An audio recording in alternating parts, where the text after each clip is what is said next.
Lakers fans are dreaming of another one of their own. Here we go. The Lakers get their megastar to pair with LeBron. They also get to keep Kyle Kuzma. In return, the Pelicans get Lonzo Ball, Brandon Ingram, Josh Hart, and 3 first-round picks, including the 4th overall pick in Thursday's draft. That now gives them the top pick and the 4th pick. But the big headline, Anthony Davis is a Los Angeles Laker.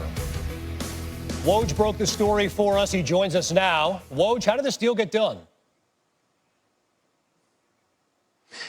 Well, ultimately, both teams needed each other on this one. Anthony Davis had made it clear that he really only wanted to re-sign with the Lakers in free agency next year.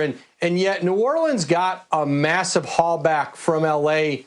for Anthony Davis. This was a trade the Lakers had to make. They are not a front runner for any big free agent. And getting Anthony Davis under contract for the next year and then essentially committed to signing long-term gives LeBron James, a star-powered teammate, and it gives the Lakers a chance to now be in the conversation among Western Conference contenders. They can continue to improve this roster in free agency and trades, and now New Orleans has a tremendous jump start on a rebuild, really a rebooting post-AD. You mentioned it. Davis is a free agent following next season, though he's now not eligible for the Supermax from L.A. How then do the Lakers handle his contract plans? Well, he could sign an extension this summer. It doesn't make any sense financially. He's eligible to make much more next year. This is what he wanted. This is what his agent, Rich Paul, wanted, was the chance to play with LeBron in L.A. And so he'll sign, that extension next summer if all goes according to plan in L.A. this year. And David Griffin in New Orleans has the makings of a very good Western Conference playoff team already. They're going to shop around that 4th overall pick that came in the trade from L.A. in next Thursday's draft, and they're going to try to turn that into another quality veteran starter that they can plug into, a completely reshaped lineup with the Pels. Yeah, they get 2 starters from the Lakers. They also own the number 1 overall pick, obviously, expected to go with Zion. We'll talk about them just in just a minute here again, Woj. What's next now for the Lakers? Well, they'll get out into free agency this, later this month, June 30th, and see if they can get involved with one of the big players on the market. Kemba Walker from Charlotte, they could certainly plug him in at point guard. If he doesn't re-sign with the Hornets, he's a player that will be available. Teams like Dallas, New York have had interest in him. And, there's a lot of teams in the marketplace looking for point guards this summer. But among KD, Klay Thompson, Kawhi Leonard, the Lakers have not been a significant consideration. Obviously, KD and Klay, it's changed. The landscape's changed for them with their injuries. Jimmy Butler's another player. If they are unable to come to terms on a new deal in Philadelphia, Jimmy Butler's a player that I think there would be some mutual interest on in L.A., but getting AD in place is huge for them. They have their cornerstone player to carry on even post LeBron James. Woj, what are you hearing around the league from other teams, other executives about this trade? Well, first of all, that the Lakers had to do it. This was a player that they had to keep giving on with Dave Griffin in New Orleans to get a deal done. Rob Pelinka, Jeannie Buss ultimately did that. 3 first-round picks is a significant price, and especially having one in the top 5 here this year. And for New Orleans, I think the feeling was for a team that may not have had all the leverage in the world in trading AD, that David Griffin really got back a tremendous haul. If you look back the last decade, even beyond that, of what teams have been able to get for a single player in a trade, this ranks up among them. Brandon Ingram still has a chance to be a very good player in this NBA, and New Orleans really excited about Lonzo Ball, him being in better condition, being a player who they hope will be healthier and they can plug right in. The idea of some lob passes between Lonzo, Zion Williamson, that's pretty exciting. Yeah, massive haul that the Pelicans get back. Woj broke the story. Anthony Davis is a Laker. Adrian Wojnarowski, many thanks. Well, Magic Johnson chimed in on Twitter with 4 different tweets on the trade. Initially, great job by owner Jeannie Buss bringing Anthony Davis to the Lakers. Then moments later, Laker Nation, you wanted the great Jeannie Buss to step up and bring a championship team back to L.A., and she's doing just that. Still moments later, and the Lakers have over $30 million of cap space to spend on free agents. No mention of Rob Pelinka until moments later. Finally, great trade, Rob Pelinka. Well, they've got a history there, those two. Job well done. Paul wanted it in January. He gets it in June. The Pelicans have agreed to trade Anthony Davis to the Lakers for Lonzo Ball, Brandon Ingram, Josh Hart, and 3 first-round picks. The NBA draft is this Thursday on ESPN. That includes the number 4 overall pick, which the Lakers got on lottery night. That is the deal. Is Anthony Davis, long expected to be a member of the Lakers, now is playing on the Kings court. Wingmans, we've seen it with Wade and Bosh and Kyrie, the most points per game by a King James teammate. It's a pretty good list. Anthony Davis has outproduced all of them if you take a look at his scoring content in 2018, 2019. And he and LeBron are now forming the new nucleus of the Lakers, and who knows who is to come. TBA, July 1. Nobody has more access to the league superstars than Rachel Nichols. You saw that throughout the NBA Finals, something that LeBron, though Davis has yet to participate in. Rachel, the deal is now basically done. The ink will be dry once we can get to July 1 and the new league year and all of that. Your initial impression on the Lakers adding Davis to pair with LeBron?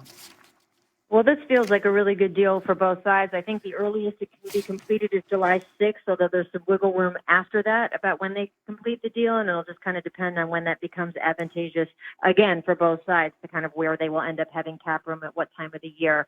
But it's done in terms of an agreement, and it's a great haul for the Pelicans and David Griffin, and this is what he was hired for. Basically, his pitch to get this job is, I can get you a team where you are not going to be decimated from trading your superstar away. This is an incredibly promising young core they have. Of course, the luck of getting Zion Williamson is huge for them, and they will be able to build upon that and really be sort of a budding young force in the Western Conference. But, of course, the bigger fish is going on out in L.A. LeBron James needed another big player to maximize his final years of sort of this last third stretch of his career. And it didn't look like they were going to get one of the top level guys in free agency.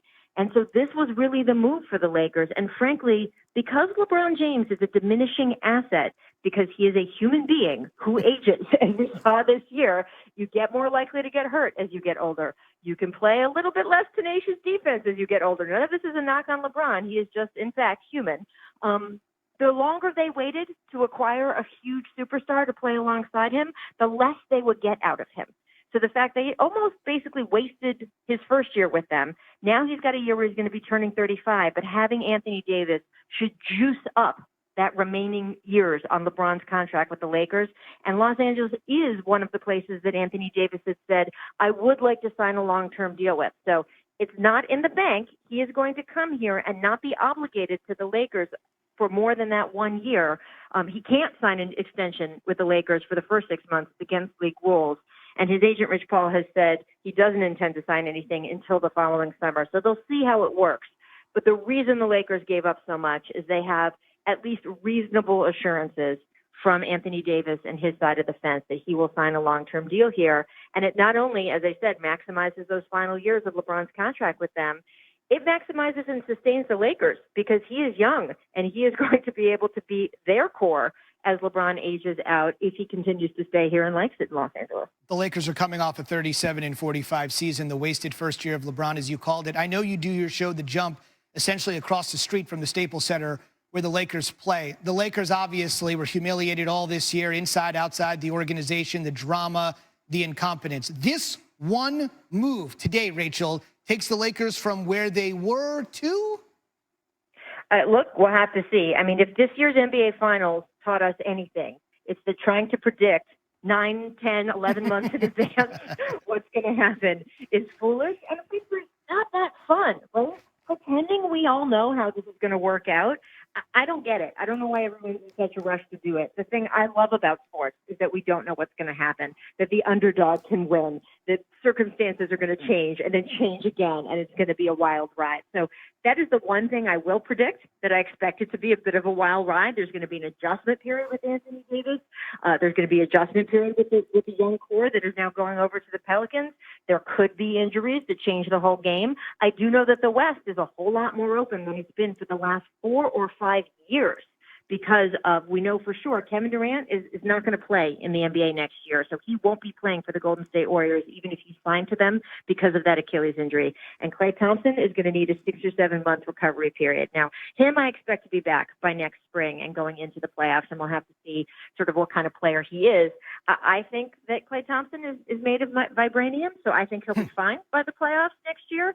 But will be a definitely diminished team than what we've seen for the last 4 or 5 years. And that opens the door up in the West. I wouldn't count the Golden State Warriors out, right? I mean, they still have Steph Curry. Sure. But it's definitely a much more open scene. We still have to see where the Kawhi Leonard domino is going to fall, too, before we can predict what does this mean for the Lakers, because Kawhi Leonard comes to the Clippers. As we've seen, you just need Kawhi and a bunch of other good guys. You don't need some other big superstar to win an NBA title. That's now been proven as recently as this week. It's fascinating, Rachel. I know you're going to be on top of it from the jump from this moment on. We got about 2 weeks to go until free agency. The draft is this Zubin, Thursday. I'm going to interrupt you just for one quick thing. Sure. I would say to you and to everyone who is listening right now, I heard you guys in the intro say, hey, Rich Paul got what he was asking for. I just want to keep reminding everyone, Anthony Davis is a grown-up, and this is what he wanted. I have talked to him a bunch over this last year. He wanted to be in Los Angeles, and that is part of why he hired Rich Paul, not the other way around. So Good. Anthony is the one who has a house here. He's got a young kid that he would like to raise in California, and we should just give him that agency because this was his decision. Fair enough. He's a 27-year-old man who made that decision. Great piece, by the way, cover story, Rich Paul in Sports Illustrated, if you want to know more. If you want to know more, The Jump is the place to be every weekday afternoon. Rach, it's going to be a wild ride. Thanks for being with us. And Zubin, after the Woj bomb we just heard of, guess what? Anthony Davis now relates to the Lakers. That puts them the favorites to win the 2020 NBA title, according to Caesars Sportsbook. Keep in mind the Lakers have missed out on the postseason in each of the last 6 seasons, the longest such streak in franchise history. So, yeah, the Lakers now get a second star.